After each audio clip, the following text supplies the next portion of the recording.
হ্যাঁ বন্ধুরা, আমি একটা মূলো শাক বানিয়েছি। কুমড়ো, বড়ি, মূলো, মূলো শাক সব একসঙ্গে ভেজেছি। দেখুন কেমন লাগছে দেখুন, ভালো লাগলে।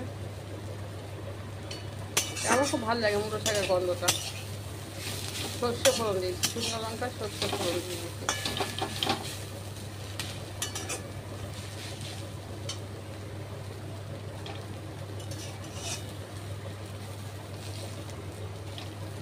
আজকে সোমবার তাই নিরামিষ, ওই জন্য দেখো কত সুন্দর হয়েছে।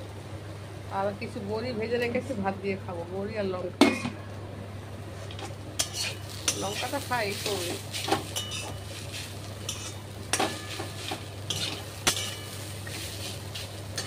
পাখা চলছে তো, খুব গরম, শরীর অস্থির অস্থির করছে, যাই না কেন।